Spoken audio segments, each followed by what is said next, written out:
Guerreiros e guerreiras, sejam todos muito bem-vindos ao Essencial do CFO, a casa do cadete mineiro, a minha casa, a sua casa, a casa do futuro oficial da PMMG. Muito obrigado pela confiança, espero ajudar vocês nesse revisaço. Nós vamos perpassar aqui por diversos temas quentes, diversos temas queridinhos do CRS, desde o início até o final do edital ali, nós vamos perpassar diversos temas. Não tem como a gente perpassar o edital inteiro, claro, tem gente estudando aí há 4, 5, 6, 7 anos estudando para o CFO, não tem como a gente tratar o edital inteiro de uma matéria de direito administrativo igual hoje, em 1 hora apenas, mas nós vamos pincelar os principais temas para que você rememore tudo aquilo que você estudou, chegue confiante na prova e com os temas na ponta da língua, beleza? Vamos que vamos. Vou passar primeiramente aqui para a gente o nosso sumário, pessoal, o nosso sumário para vocês. Antes disso, para quem não me conhece, né? Para quem não me conhece, professor Cipriano, sou um dos coordenadores aí do Essencial do CFO, sou formado em Direito pela PUC Minas, em 2019 que eu formei, no mesmo ano já passei no CFO, né? Formei em janeiro, passei em abril, graças a Deus, que já fui aprovado, já estive no seu lugar, então eu conheço o que você está passando, sei da sua ansiedade, vem comigo, que eu tenho certeza que você vai ser aprovado. Sou pós-graduado em Direito Penal e Processo Penal, sou bacharel em Ciências Militares, porque na minha época o CFO ele varia como bacharelado em Ciências Militares em 2021, né? Sou aspirante 2021, a melhor turma dessa polícia. Vamos que vamos, e vamos falar de direito administrativo. Segue agora o nosso sumário. Pessoal, rapidamente, para a gente não delongar. Quais temas nós vamos perpassar aqui no dia de hoje? Confere aí na sua tela. Primeiro deles, direito administrativo. Introdução, origem, conceitos e fontes, para você já rememorar o que é direito administrativo, já passar para o próximo tema e já entender. Porque não adianta a gente decorar sem saber realmente o que a gente está estudando, o que é aquilo que a gente está estudando. Vamos lá, que a gente não pode perder tempo. Segundo tema, poderes administrativos. Terceiro tema, agentes públicos. Quarto tema, atos administrativos. Quinto tema, licitações. Sexto, contratos administrativos. 7, serviços públicos. Oitavo tema, responsabilidade civil do Estado. 9, intervenção do Estado na propriedade. 10º, controle da administração pública. E, por fim, improbidade administrativa. Então vem comigo aqui. Esses temas, pessoal, esses temas aqui, eu vou colocar aí na tela para vocês. Esses serão os pontos que nós trabalharemos na aula de hoje para refrescar toda a sua memória, todo o seu conteúdo, para você chegar na prova daquele jeito, sabendo tudo, e o examinador te interromper naquele primeiro minuto. Estou satisfeito, candidato. É isso que vai acontecer, eu tenho certeza. Vamos lá, pessoal, sem mais delongas, vamos para o próximo tema. Vamos lá. Primeiro tema, direito administrativo, introdução, origem, conceito e fontes. Vamos lá, pessoal, vamos lá. Primeira coisa que a gente tem que falar é da origem, correto? A origem do direito administrativo. O direito administrativo, pessoal, ele tem como origem a Revolução Francesa de 1789, com o surgimento do Estado de Direito, a partir daqueles ideais liberais, e ele tendo sido concebido como um ramo especial do direito, regulador das relações envolvendo o Estado e os exercícios daquela atividade administrativa, daquela atividade típica de Estado. Com o surgimento do Estado moderno e das normas delimitadoras da organização do Estado, surge-se essa ideia de direito administrativo. Indica-se a Lei 28 do Plúvio, da França, do ano 8º. Disse a doutrina que essa lei que criou o sistema administrativo francês e também foi a data de nascimento do direito administrativo. Então, o marco histórico para o início do direito administrativo, para começar a se falar em atividades administrativas, atividades de Estado, é essa lei, a Lei 28 do Plúvio. Mas também nós temos um caso interessantíssimo, que é o marco do direito administrativo moderno, que separa o ramo do direito administrativo do direito civil, que eles se confundiam. Qual caso que é esse? É o caso Blanco, pessoal, é o caso Blanco. Rapidamente aqui, passando aqui para o slide, passei errado aqui, mas vamos lá. Caso Blanco. Pessoal, como que era esse caso Blanco? O caso Blanco é o marco inicial do direito administrativo moderno. O caso Blanco, ele é considerado um dos principais marcos históricos do direito administrativo moderno. É um caso que ocorreu também na França, e ele foi consolidado pelo Conselho de Estado francês em 1873. Esse caso, ele estabeleceu importantes princípios do direito administrativo e principalmente diferenciou ele do direito civil.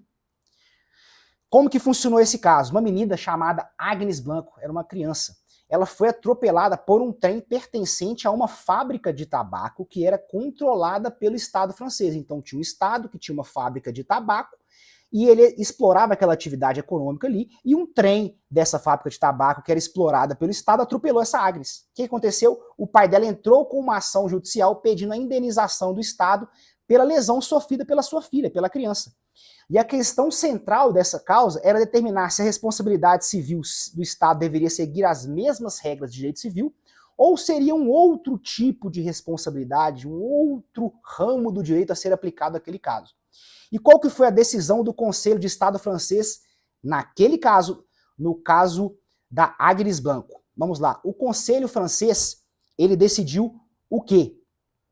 Ele decidiu que as prerrogativas especiais do poder público são aplicadas naquele caso. O Estado, ele deve atuar enquanto tem a função administrativa, ele não pode ser tratado como um particular, ou seja, ele tem prerrogativas especiais. Se a gente resgatar aqui para a nossa atualidade, lembra daquelas cláusulas exorbitantes? Pois é, isso tem isso aí, ó. Nesse caso da Agnes Blanco. Então já guarda aí. É uma coisa linkando com a outra e vamos, que é a revisão tubo para você ver tudo. Então vamos lá, pessoal. Então o Conselho de Estado francês decidiu o quê? Que o Estado tem prerrogativas especiais. Segunda coisa que decidiu nesse caso o Conselho francês, que o direito administrativo ele é um ramo autônomo. As relações entre a administração pública e os particulares devem ser regidas por um direito administrativo próprio, distinto do direito civil. Então, nesse caso, eles separaram. Direito civil é uma coisa, direito administrativo é completamente outra. Outra situação também. Naquele caso, eles definiram a competência da jurisdição administrativa. Eles disseram que a competência para julgar casos que envolvem responsabilidade do Estado em atos administrativos pertence ao Conselho de Estado e não à Justiça Comum. Naquela época tinha essa diferença na França. Então, o Conselho de Estado, que julgava questões administrativas, a Justiça Comum, as questões de direito civil, digamos assim, entre particulares.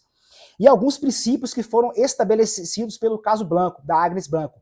Teoria da responsabilidade do Estado. O Estado pode ser responsabilizado por danos causados por seus agentes no exercício da atividade administrativa.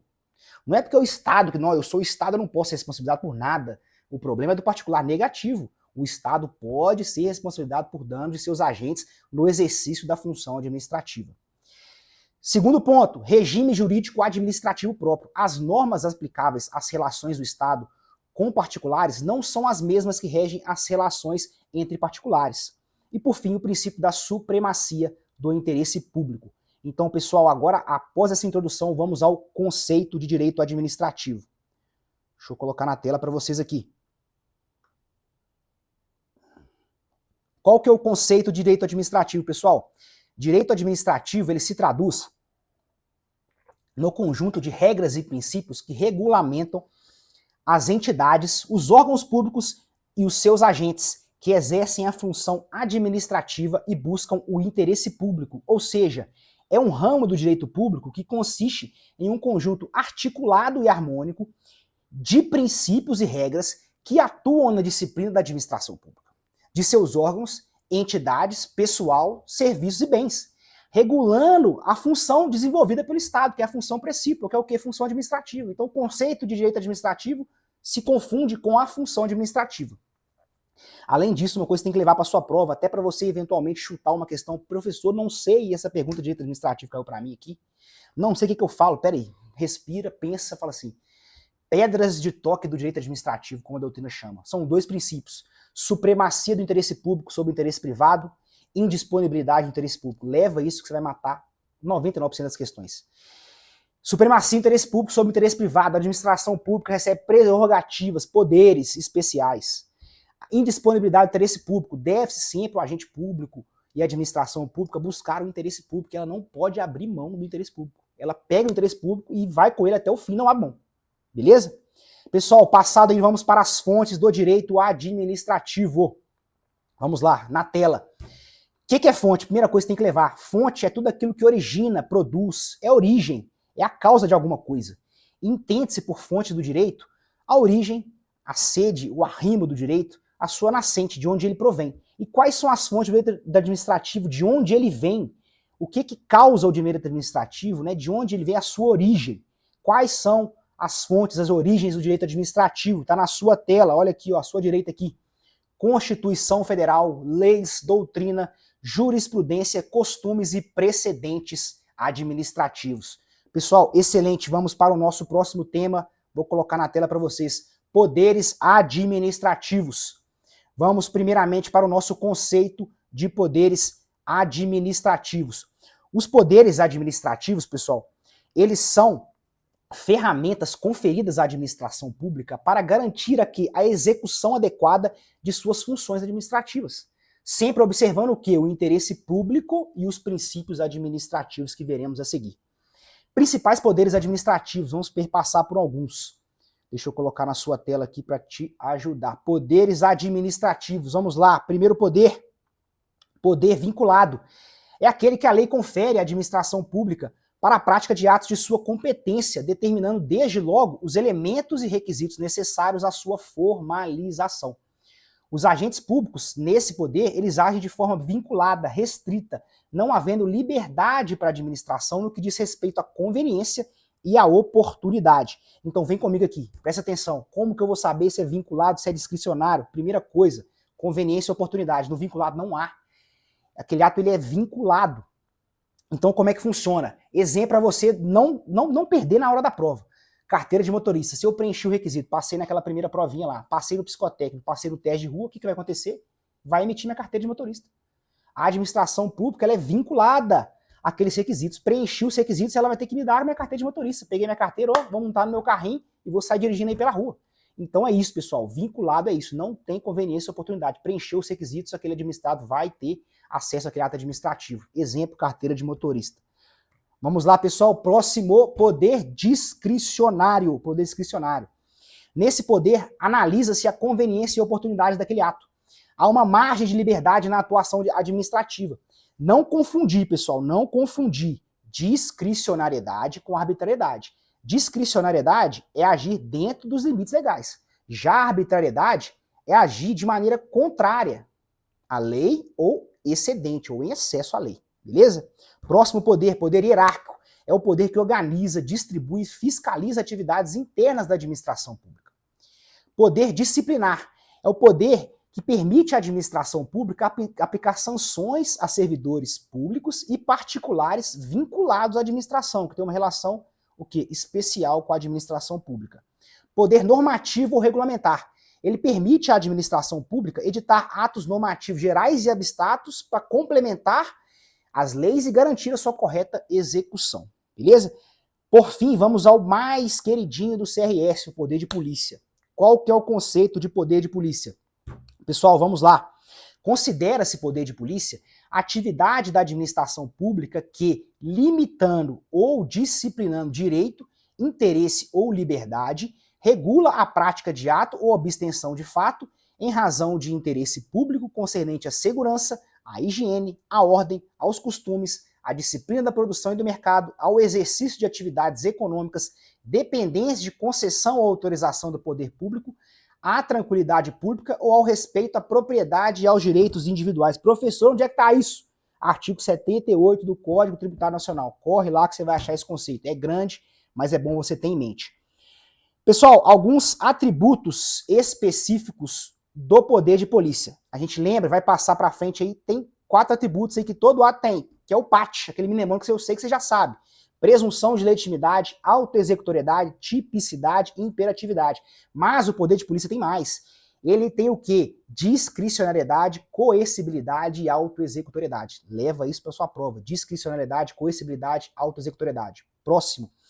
Tema dentro do poder de polícia. Ciclo de polícia, ele é subdividido em ciclos. Quais são eles? 4. Ordem de polícia, legislação, consentimento, fiscalização e sanção. Professor, ele pode ser delegado, delegação do poder de polícia. A delegação pode ocorrer no consentimento, na fiscalização e na sanção. A ordem de polícia ou legislação, ela é indelegável. E essa delegação, presta atenção, essa delegação deve ocorrer por meio de lei e pode ser para uma pessoa jurídica de direito privado, integrante da administração pública, com o capital social majoritariamente público. Presta atenção também, essa pessoa jurídica ela deve prestar exclusivamente serviço público de atuação própria do Estado. Decidiu o STF no recurso extraordinário aí, ó, 6337 de 82. É isso, pessoal. Próximo tema, agentes públicos. Vamos lá, o que você precisa levar para a sua prova? Vamos lá, vou colocar na sua tela aí o próximo slide, agentes públicos. Vamos para a primeira coisa, o conceito. Pessoal, agentes públicos. Qual que é o conceito de agente público? Os agentes públicos, pessoal, eles constituem de uma categoria genérica de pessoas físicas que, de algum modo, ou a qualquer título, exercem funções estatais, independentemente da natureza ou tipo de vínculo que tem com o escravo. Então não importa se o vínculo ele é permanente, eventual, remunerado ou não, se é institucional, se é contratual, basta que esse indivíduo exerça ou desempenhe funções estatais e haja em nome do Estado para ele ser qualificado como um agente público, que é o que você vai ser a partir do dia 31 de janeiro, quando você fizer sua matrícula no CFO, se você já não o é, sendo militar aí, beleza? Teorias que você tem que levar para a sua prova. Vou colocar o slide aí na sua tela agora. Teoria do mandato. Teoria do mandato. O agente público, ele atua como um mandatário do Estado, agindo em seu nome como se tivesse recebido uma procuração. Pessoal, é isso aí. Teoria do mandato, procuração. Beleza? Próxima. Teoria da representação. Baseia-se no direito civil. Nessa teoria, o agente público é um representante do Estado, agindo em seu nome e em sua conta. Por fim, nós temos a teoria do órgão. É a teoria adotada no ordenamento jurídico brasileiro. Para essa teoria, pessoal, beber uma água aí que nosso tempo é curto. Para essa teoria, pessoal, o agente público é uma extensão do órgão público, como se fosse um órgão dele, por isso o nome, teoria do órgão. E suas ações são imputadas diretamente ao Estado. Pessoal, agora classificação dos agentes públicos. Vamos lá. Agente político. Pessoal, agente político.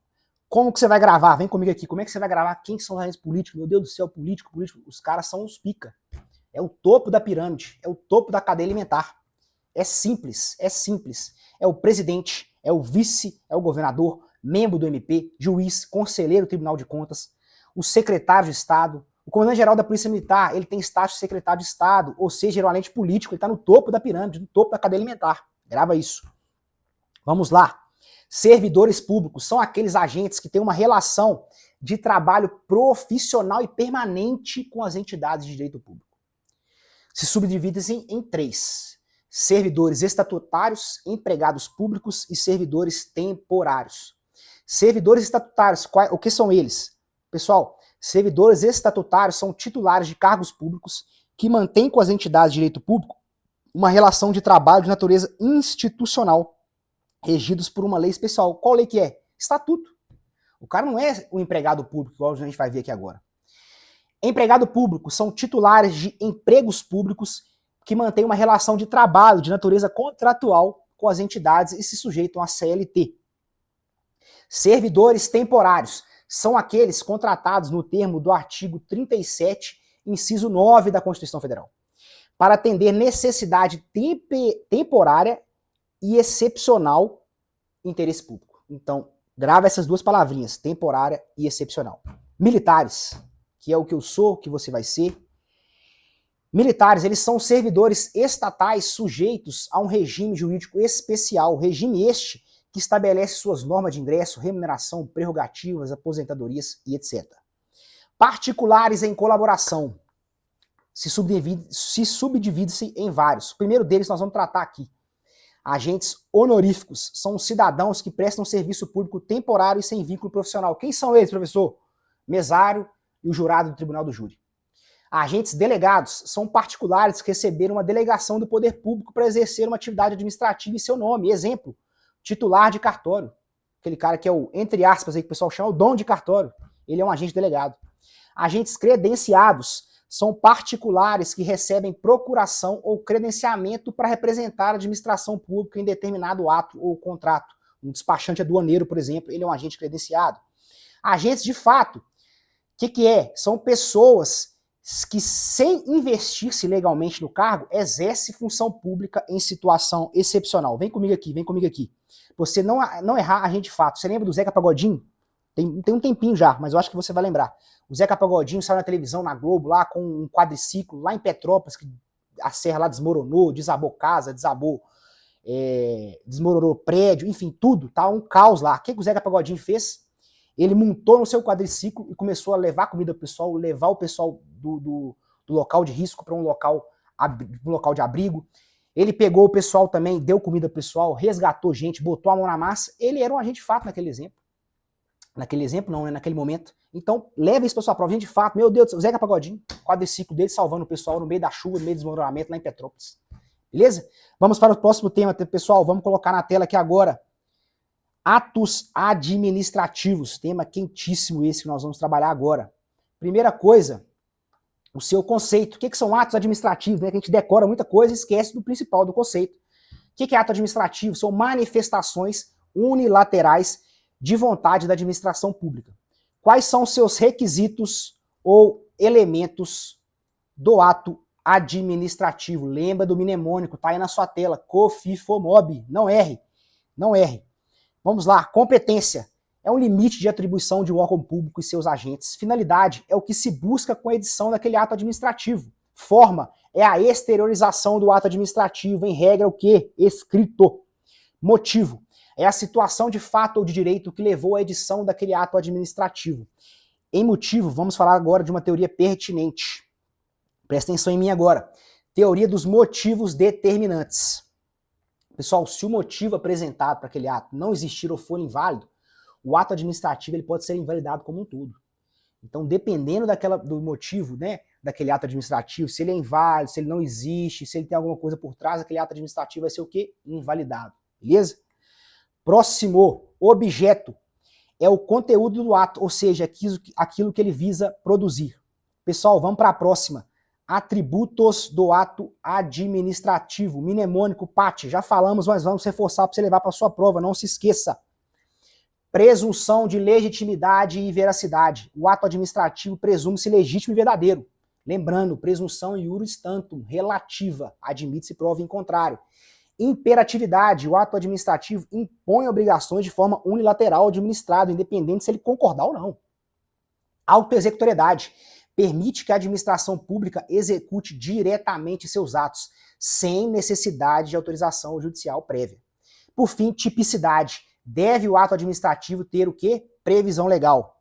Vamos lá, pessoal, para o nosso próximo tema, espécies de ato administrativo. Vamos lá, as principais espécies. Pessoal, atos o quê? Normativos, são atos gerais e abstratos que dão execução à lei. Um exemplo, decreto. Atos ordinatórios, são atos que organizam a administração pública e os seus agentes. Exemplos, instruções e portarias. Atos negociais, eles manifestam consentimento da administração para que o administrado exerça determinado direito, exemplo, licença, autorização e permissão. Beleza? Atos enunciativos são os atos em que a administração pública emite um parecer declarando ou certificando alguma coisa, exemplo, certidão e atestado.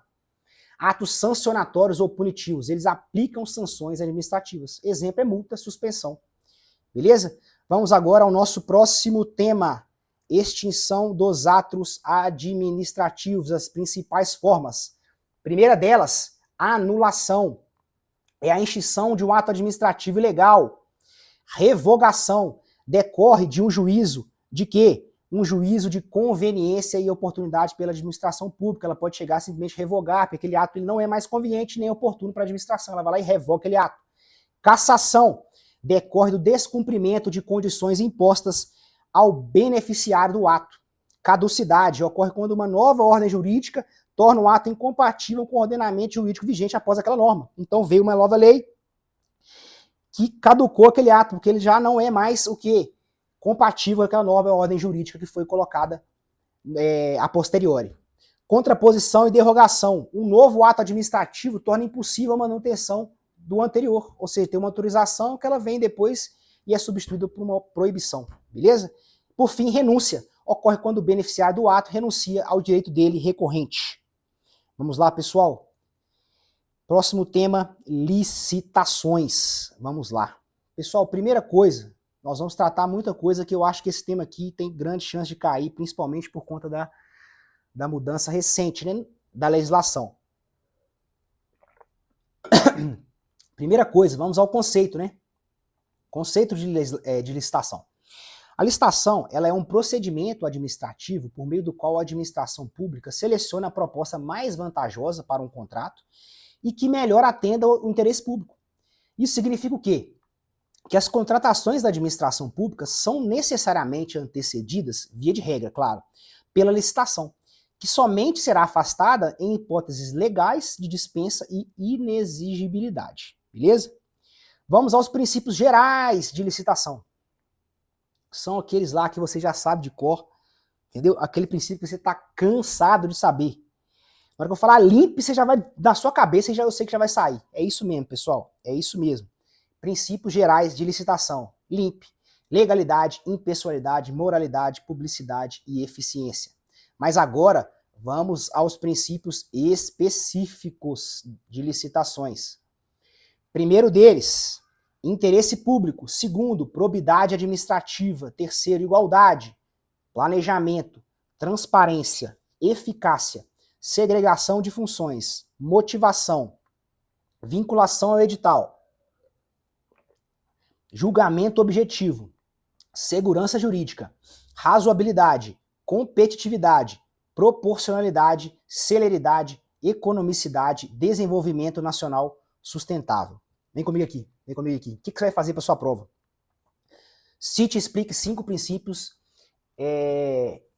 específicos da lei de licitação. Grava 5 aqui. Tira o LIMP e grava 5 aqui. Pega 5 que estão aqui e grave e leve para sua prova. Beleza? É isso que você vai fazer. Próximo tema, vamos lá. Modalidades de licitação. Quais são elas? São 5, hein? 5 é o quê? 5 é CRS, hein? 5 é CRS. Vamos lá. Modalidades de licitação. Primeira delas, concorrência. Concorrência é a modalidade de licitação para contratação de bens e serviços especiais e de obras e serviços comuns e especiais de engenharia. Próxima. Concurso. É a modalidade de licitação para a escolha de trabalho técnico, científico ou artístico, cujo critério de julgamento será o de melhor técnica ou conteúdo artístico e para concessão de prêmio ou remuneração ao vencedor. Leilão. Modalidade de licitação para alienação de bens imóveis ou bens móveis inservíveis ou legalmente apreendidos a quem oferecer o maior lance. Pregão. É uma modalidade de licitação obrigatória para aquisição de bens e serviços comuns, cujo critério de julgamento poderá ser o de menor preço ou de maior desconto. Por fim, temos o diálogo competitivo, que é a modalidade de licitação para contratação de obras, serviços e compras, em que a administração pública realiza diálogos com os licitantes, previamente selecionados, mediante critérios sempre o que objetivos, com o intuito de desenvolver uma ou mais alternativas capazes de atender às suas necessidades, devendo sempre os licitantes apresentar uma proposta final após o encerramento dessa conversa, desse diálogo. Beleza? Pessoal, próximo tema também, lei de licitação. Objetivo. Lembre-se sempre dos verbos objetivos do processo licitatório. Assegurar, evitar e incentivar. Já grava algum mnemônico aí. E passa para o coleguinha também, manda no nosso grupo lá. Vamos lá. Pessoal, primeiro objetivo. Assegurar a seleção da proposta apta a gerar o resultado de contratação mais vantajoso para a administração pública, inclusive no que se refere ao ciclo de vida do objeto, ou seja, contratação mais vantajosa para a administração. Segundo, assegurar o tratamento isonômico entre os licitantes, bem como a justa competição. Terceiro, evitar contratações com sobrepreço ou com preços manifestamente inexequíveis e superfaturamento na execução dos contratos. Não precisa nem falar, né? Isso é óbvio. Por fim, incentivar a inovação e o desenvolvimento nacional sustentável. Excelente, pessoal. Grave os verbos aí. Vamos para o próximo. Fases do processo licitatório. Quais são as fases do processo licitatório? Primeira delas, fase preparatória. Segunda, divulgação do edital de licitação. Então, preparou, divulgou. Apresentação das propostas e lances, quando for o caso. Preparou, divulgou, apresentou proposta e lance. Depois disso vem o quê? Julgamento. Depois habilitação, depois vem a fase de recurso, a fase recursal e por fim a homologação daquele processo licitatório. Então, prepara, divulga o edital, apresenta a proposta, julga, faz a habilitação, recursos e homologação. Ok? Beleza. Vamos agora aos critérios de julgamento da lei de licitações. Vou colocar o slide aí na tela para vocês. Critérios de julgamento, que é bom que a gente plota o slide aqui, eu vou falando, é bom que vocês já vão gravando, porque nesse momento final é importante vocês gravarem muita coisa. Vamos lá, pessoal. Critérios de julgamento da lei de licitações. São os critérios que a administração vai utilizar dentro do julgamento para escolher a melhor proposta. Então, dentro do critério de julgamento, ou seja, tem aquelas fases. Quais são elas? Primeira delas, preparação, depois divulga o edital, depois apresenta a proposta, depois tem o quê? Julgamento. Dentro dessa fase tem alguns critérios que a administração pública observa para adquirir aquela melhor proposta. Quais são os critérios? Está na sua tela aí.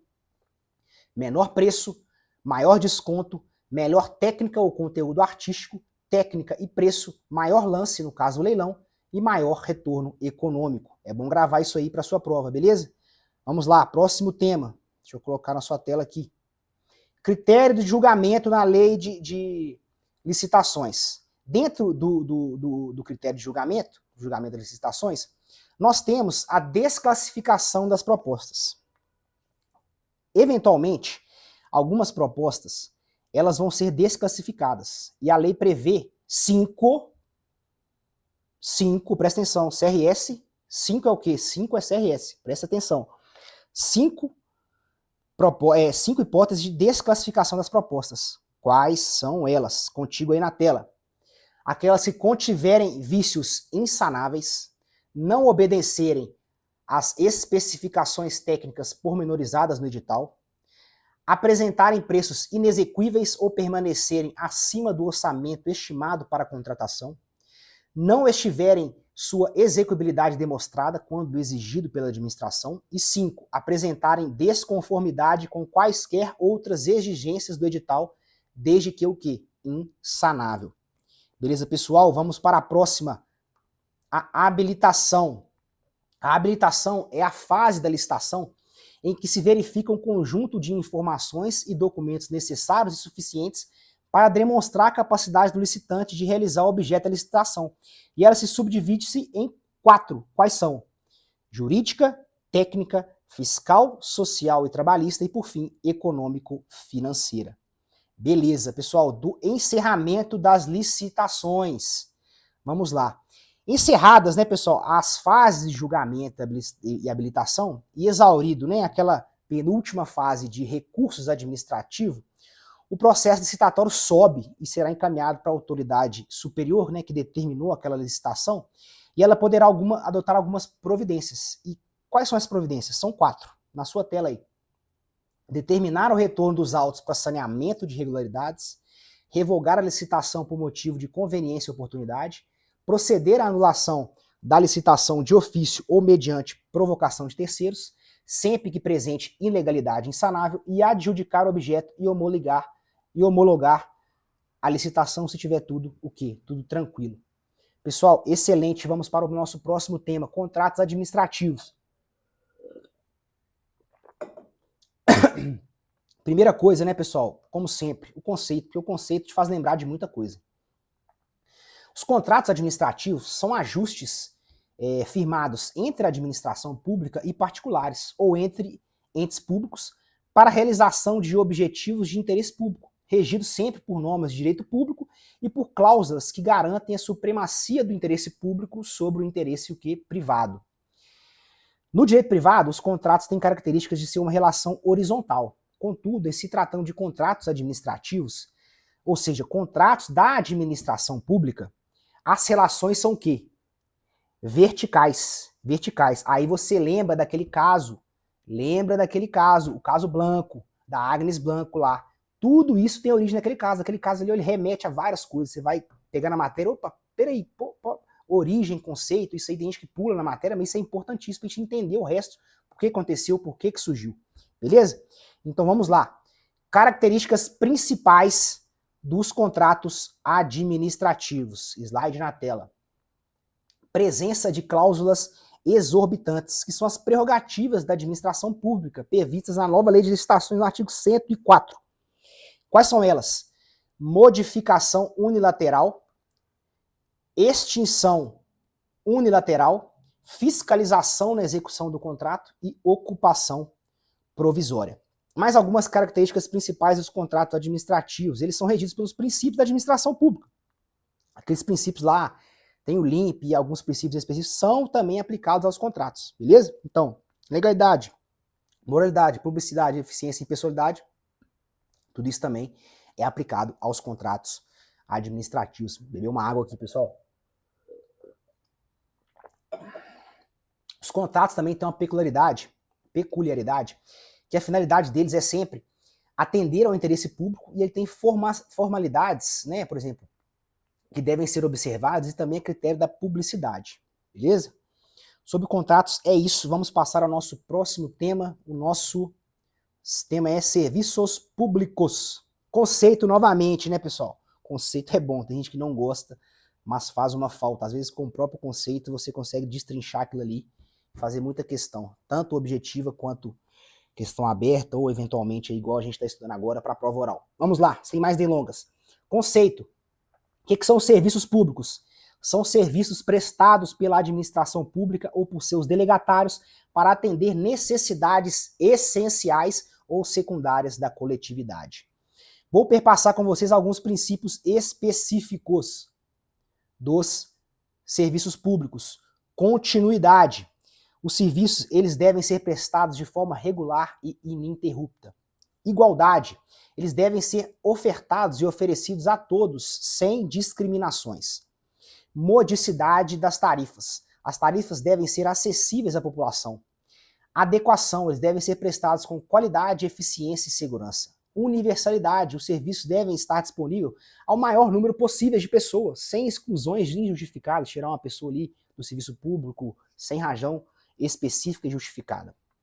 Transparência. A prestação dos serviços públicos deve ser clara e acessível, com informações disponíveis a olho até nu do usuário. Cortesia. O usuário deve ser tratado com respeito e urbanidade pelos agentes públicos ou prestadores do serviço. Regularidade. O serviço deve ser prestado de forma constante e periódica, respeitando os padrões estabelecidos. Por fim, temos a segurança. O serviço ele deve ser prestado de maneira segura, sem risco à integridade física do usuário e também de terceiros. Beleza? Próximo tema. Próximo tópico, na verdade, dentro de serviços públicos. As formas de prestação dos serviços públicos. São duas, direta e indireta. A direta é onde a própria administração presta aquele determinado serviço. Já na indireta, ela ocorre por delegação a particulares mediante concessão, permissão ou autorização. Na concessão, a concessão ela é o quê? Ela é um contrato administrativo pelo qual o poder público delega a um particular, por prazo determinado, a prestação de um serviço público ou execução de uma obra pública. E esse contrato é precedido de licitação e envolve a transferência temporária de execução de um serviço, só que sempre sob a fiscalização contínua do poder público, que é uma cláusula exorbitante que ela pode fazer lá e fiscalizar aquilo ali. Beleza? Permissão. A permissão é um ato administrativo discricionário, formal e precário, por meio do qual o poder público transfere a um particular a prestação de um serviço público. Embora seja formalizada mediante um contrato de adesão, a permissão pode ser revogada unilateralmente e a qualquer tempo, sem que isso gere uma indenização. Desde que ache um interesse público sempre o quê? Justificado. A administração não pode fazer nada sem justificar. Vou fazer. Não, não é assim. Beleza? Um exemplo de permissão é o serviço de táxi, né? Outra situação agora nós temos também a autorização. Autorização. A autorização é um ato administrativo discricionário, unilateral e precário, pelo qual o poder público faculta a um particular o exercício de determinada atividade de interesse público ou uso de um bem público. Diferentemente da concessão e da permissão, a autorização não exige licitação prévia e pode ser revogada a qualquer tempo, desde que atendido o interesse público. Exemplo agora do carnaval, que com certeza vocês vão trabalhar. Quem for trabalhar lá no Barreiro, vai trabalhar comigo lá no carnaval, porque todo cadete trabalha no carnaval. Seja mesmo você que entrou no mundo civil, você vai ver que você vai trabalhar. Talvez não na rua, mas aquele que já é militar vai, com certeza. É bom. É a sua primeiro serviço fora da academia. Vocês vão ver que vocês vão gostar. Exemplo, é o ambulante ali no carnaval. Ele tem uma autorização do poder público para vender aquela bebida. Ele fica com aquele crachazinho lá, vendendo a bebida dele, com aquele cooler. Pá, tem uns que mais tomam a cachaça do que realmente vendem, mas ele está autorizado com aquele crachá. Beleza, ele enfrentou aquela fila, teve aquela autorização, então tá tudo certo, tudo ok. Beleza? Vamos para o nosso próximo tópico. Formas de extinção dos contratos de concessão de serviços públicos. Principais delas: encampação, caducidade, rescisão e anulação. Encampação é a extinção em virtude do interesse público. É a extinção do contrato de concessão por iniciativa do poder público, fundamentada na necessidade de atender a um interesse público superveniente. Beleza? Caducidade é uma extinção por culpa da concessionária. Ocorre por uma inadimplência grave do concessionário, referente à extinção do contrato de concessão por culpa exclusiva da concessionária, decorrente de um inadimplemento grave de cláusulas contratuais ou mesmo de uma falha daquela prestação daquele serviço, beleza? Rescisão é a extinção por descumprimento das cláusulas contratuais. Trata-se aí de uma extinção de descumprimento das obrigações contratuais por qualquer das partes. Então, pessoal, vem comigo aqui. A rescisão ela pode ser solicitada tanto pelo poder público quanto pelo particular, pelos dois, ok? Vamos lá, na sua tela. Por fim, a anulação. A anulação é a extinção por ilegalidade no contrato ou na execução deste. É a extinção do contrato por ilegalidade na sua formação ou execução. Ela pode ocorrer tanto por vícios, né, na sua celebração do contrato, ou seja, no momento que ele foi feito aquele contrato, pode ter um vício, ou também durante a execução, foi combinado alguma coisa e eventualmente o cara não está cumprindo, ele está descumprindo alguma cláusula contratual, beleza? Próximo tema, também um tema quentíssimo. Vamos lá, slide na tela. Responsabilidade civil do Estado. Pessoal, mais uma vez, tomar uma água aqui rapidamente para a gente passar para o conceito. Conceito de responsabilidade civil do Estado. Conceito, pessoal, é bom ler, que a gente compreende muita coisa da matéria, ok? Vamos lá. Conceito. É a obrigação do Estado de reparar danos causados a terceiros por atos comissivos ou omissivos praticados por seus agentes no exercício de suas funções.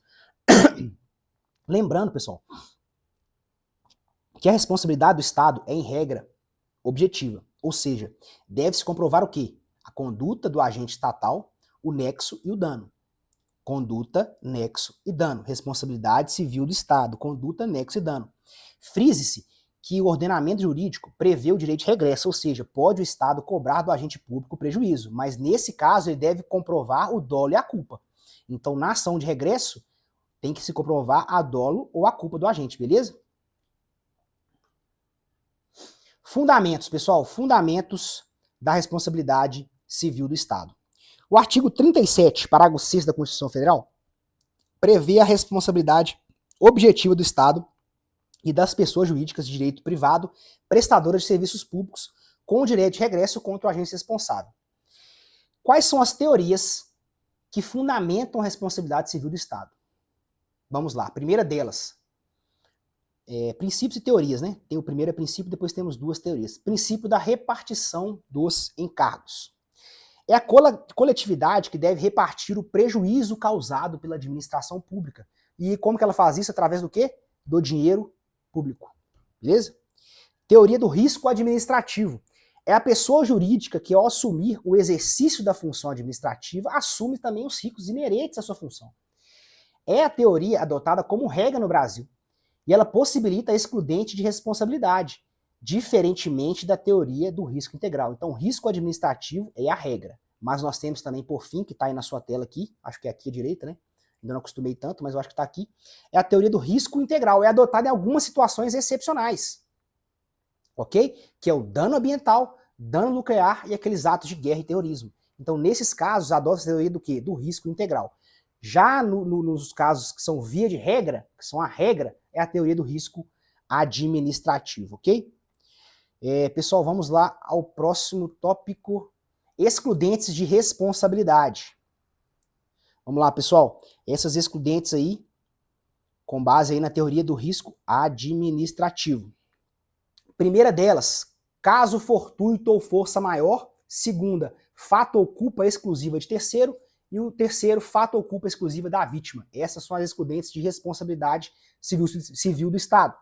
Caso fortuito ou força maior, evento imprevisível e inevitável. Guarda essas duas palavrinhas, imprevisível e inevitável. Geralmente se relaciona com fenômenos naturais. Fato ou culpa exclusiva de terceiro. É um dano causado unicamente por uma ação de terceiro, sem relação com o agente público envolvido. Ou seja, foi só o terceiro que concorreu para aquele evento danoso. Então, somente a ele podem se imputar a responsabilidade daquele ato. Então, se exclui nesse caso. Culpa exclusiva da mente, culpa exclusiva da vítima, o mesmo raciocínio. É um dano decorrente da ação ou omissão exclusiva da própria vítima. Ela que deu causa. O agente público ele não concorreu em nada, somente ela que deu causa. Então, nesse caso também, se exclui a responsabilidade. Pessoal, vamos lá, próximo tópico. Direito de regresso. O Supremo Tribunal Federal, pessoal, ele entende que a responsabilidade civil do Estado, ela se baseia na teoria da dupla garantia, dispondo que é uma garantia tanto do agente público, quanto do particular, quanto do terceiro, e que não é possível ajuizar uma indenização, uma ação indenizatória diretamente em face do agente público. Exemplo, você está lá com a sua viatura, né? Você vai ser o cadete oficial da PMMG, tá lá como comando tático. Você tem a sua viatura lá, S10, comando tático. Você tem seu motorista e seu patrulha lá atrás, né? O tático móvel, vocês vão ver que são 3 componentes.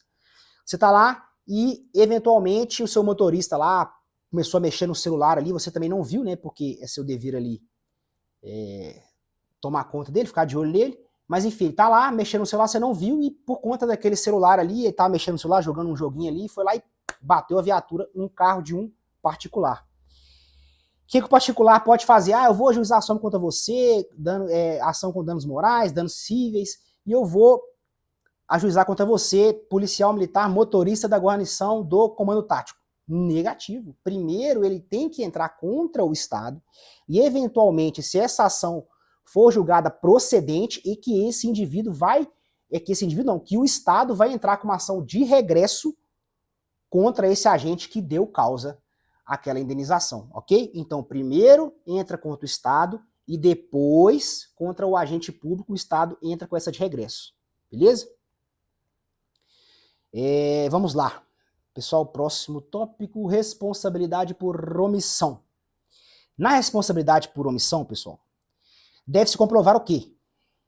Vamos lá. Falta de conduta, nexo, dano e um descumprimento do dever legal de agir. Então vamos lá. Falta de conduta, nexo, dano e descumprimento do dever legal de agir. Beleza? Vamos lá, deixa eu ver última forma, voltando aqui rapidamente, peço perdão. Vamos lá, beleza.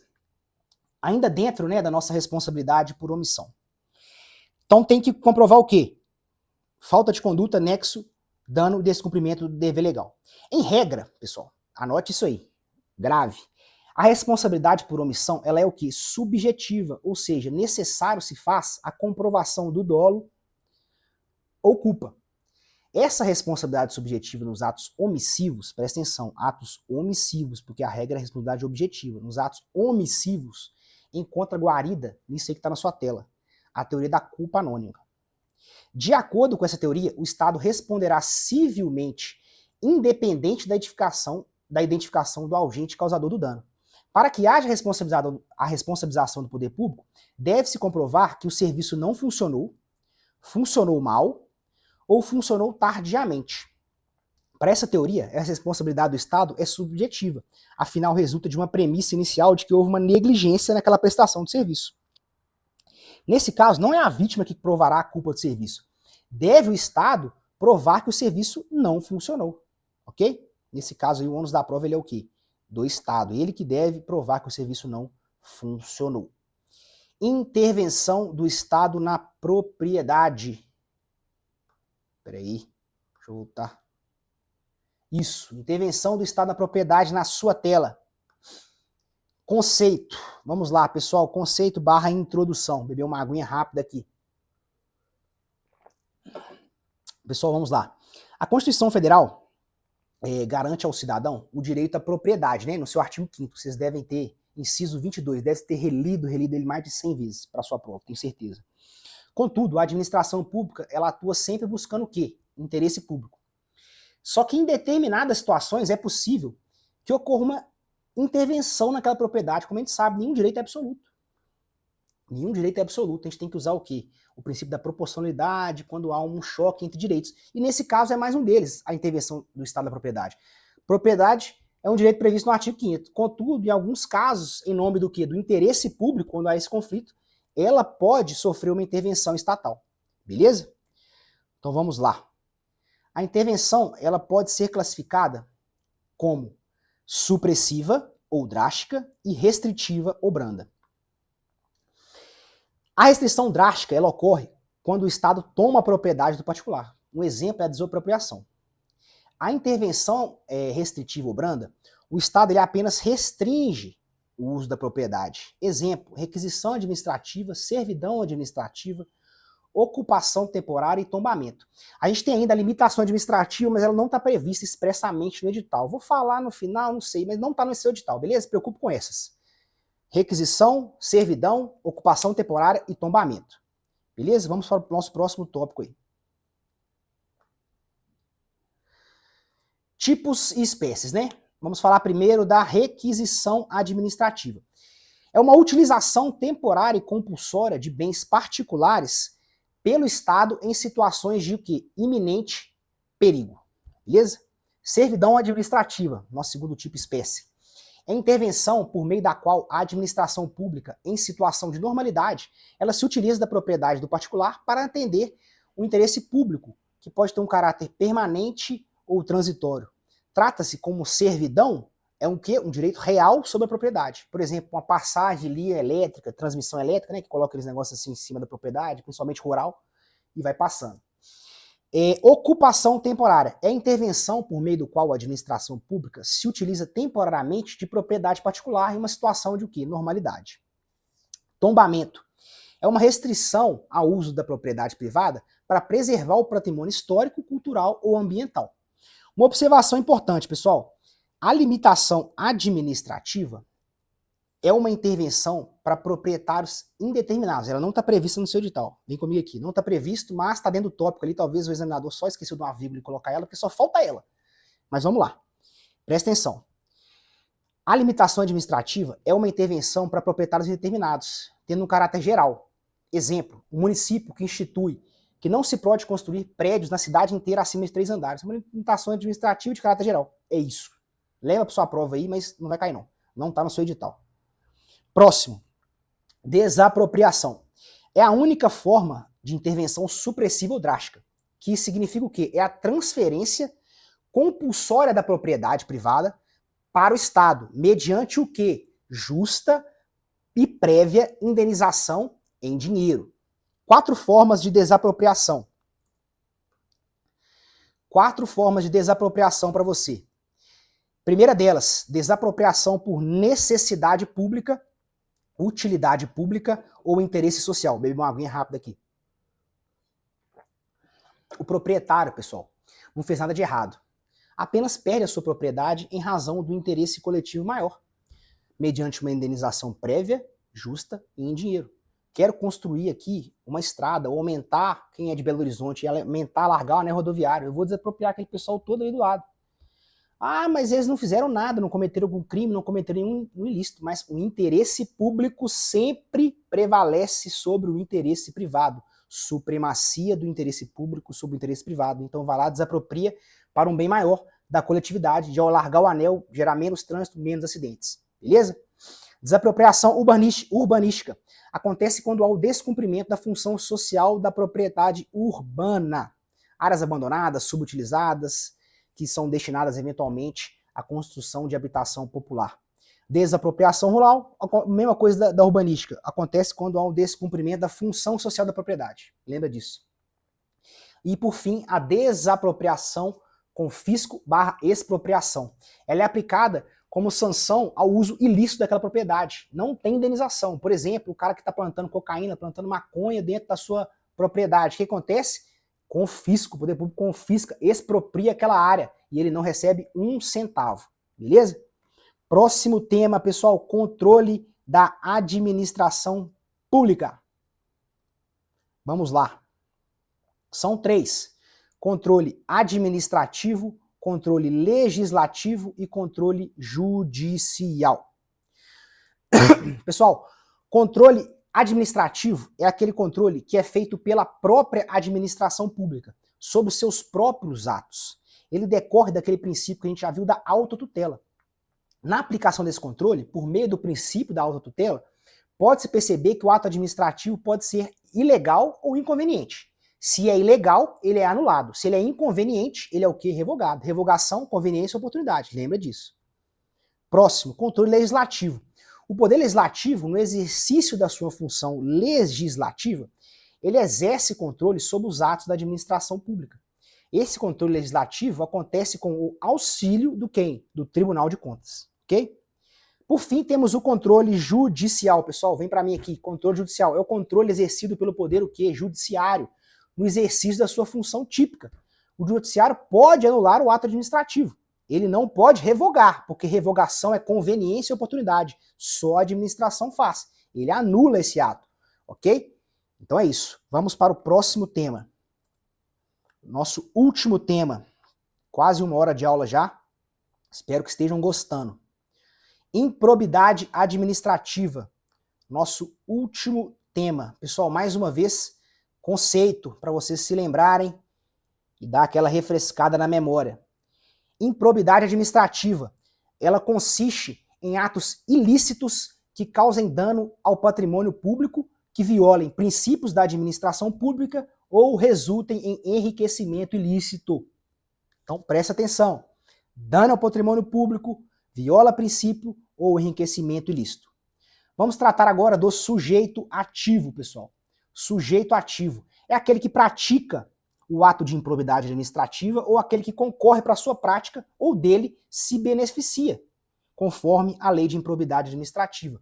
Inclusive, pessoal, é importante a gente observar que esse artigo 2º da lei de improbidade administrativa, ele tem um conceito amplificado de agente público, um conceito amplo. Então, de acordo com o artigo 2º, vem comigo aqui, reputa-se agente público o agente político, o servidor público, e todo aquele que exerce, ainda que transitoriamente ou sem remuneração, por eleição, nomeação, designação, contratação, qualquer forma de investidura naquele cargo ou naquele vínculo. Ou seja, é tudo. Todo mundo se encaixa nesse conceito de agente público, nesse sujeito ativo para a prática do crime de responsabilidade na lei de responsabilidade administrativa. Beleza? Pessoal, ainda se faz necessário pontuar também que o particular pode responder por atos de improbidade administrativa, conforme prevê o artigo 3 da lei. Segundo o qual, mesmo não sendo agente público, se ele induzir ou concorre dolosamente para a prática do ato, responderá pelos atos improbos praticados. Então, se ele concorre ou induz alguém, algum agente público a fazer algum ato de improbidade administrativa, ele responde também. Beleza? Lembrando, pessoal, antes de mais nada, vem comigo aqui, pelo amor de Deus. Tem muita gente aí que está estudando há muito tempo. A lei é recente, não tanto, mas é recente, 2021. Lei 14.230. Vem comigo aqui. Não há mais improbidade administrativa por ato culposo. Todos os atos exigem o dolo específico. Então vamos lá. Não existe improbidade administrativa na modalidade culposa. Exige-se agora o dolo específico. Beleza? Vamos lá. Peculiaridades recentes da Lei 14.230/2021. Exigência do dolo específico para a responsabilização. Redefine alguns prazos da prescrição. Maior clareza sobre a responsabilidade de terceiros. E vedação à responsabilidade objetiva. A responsabilidade por improbidade não pode ser objetiva. Deve-se comprovar a efetiva intenção do agente na prática do ato improbo. Pessoal, deve-se comprovar a intenção do agente. Deve-se comprovar o dolo. Vamos lá, pessoal. Próxima tópico. Categorias de atos de improbidade administrativas na sua tela. Primeira, enriquecimento ilícito. Segundo, prejuízo ao erário. Terceiro, violação aos princípios da administração pública. Professor, o que significa enriquecimento ilícito? É uma obtenção de vantagem econômica indevida. Alguém que obteve alguma vantagem econômica indevida ali. Essa é uma das categorias. Prejuízo ao erário. É causar dano ao patrimônio público. Alguém causou um prejuízo, fez alguma coisa errada ali, causou um prejuízo de forma dolosa, causou um prejuízo para a administração pública. Terceira, violação aos princípios da administração pública. Desrespeitar os princípios pode ser considerado um ato de improbidade administrativa. Vamos lá, próximo tópico, penalidades da lei de improbidade administrativa. Para atos do artigo 10 que causam prejuízo ao erário, as penalidades são perda de bens e valores acrescidos ilicitamente ao patrimônio, perda da função pública, suspensão dos direitos políticos até 12 anos, multa civil equivalente ao valor do acréscimo patrimonial. Por fim, proibição de contratar com o poder público por prazo não superior a 12 anos. As penalidades para os atos de enriquecimento ilícito: perdas de bens e valores acrescidos ilicitamente ao patrimônio, perda da função pública, suspensão de direitos políticos até 14 anos, multa civil equivalente ao valor do acréscimo patrimonial indevido e proibição com contratar o poder público por prazo não superior a 14 anos. Professor, e por fim, violação aos princípios da administração pública. Quais são as penalidades? Pagamento de multa civil até 24 vezes o valor da remuneração percebida pelo agente, ou seja, 24 salários do servidor, e proibição de contratar com o poder público por prazo não superior a 4 anos. Pessoal, encerramos aqui com 1 hora e 2 minutos. 1 hora e 2 minutos. Espero que vocês tenham gostado. Espero que tenha dado para vocês revisarem tudo de importante para a sua prova em direito administrativo. Estarei com você aí nas demais matérias, processo civil, direitos humanos. Também já estamos terminando de gravar, fazer as edições, fazer os últimos ajustes. Espero que tenham gostado. De antemão, já agradeço mais uma vez a todos vocês por ter acreditado na gente, por ter acreditado no Essencial do CFO. Espero que os simulados estejam ajudando, espero que a nossa apostila de exercícios tenha ajudado e espero também que esse revisaço seja aquele pontapé final para a sua aprovação.